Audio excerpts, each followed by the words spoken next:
So today we have built a demo wall out of hempcrete, and the purpose of this is kind of just to show people how you can build with this material in more of a practical application where you would see it as a wall with the frame, with the light switch and socket and stuff like that. Now, hemp is absorbing a whole lot of CO2 while it is growing. So we're doing something wonderful there. The growth cycle of hemp, 90 to 120 days for the type of fiber we're looking at. And so this is a fast-growing, renewable, carbon-absorbing biomass.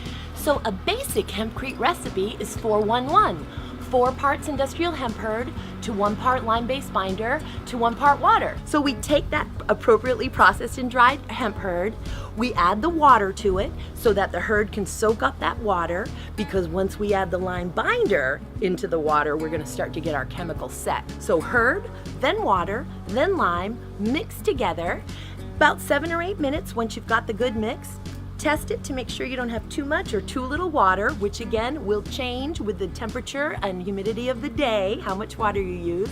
And then we cast that mix, that hempcrete, which is basically putting it in the wall. If it were concrete, they would call it pouring. Since it's hempcrete, we call it casting.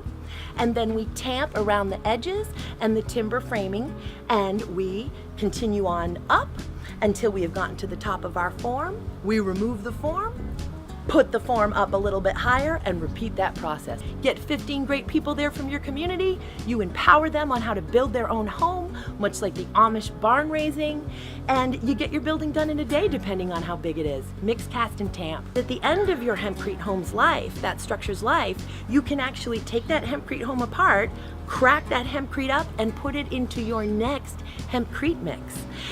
Or you could use it as some type of a soil amendment. So we're talking about reusable, recyclable, and durable. It just doesn't get any better than that.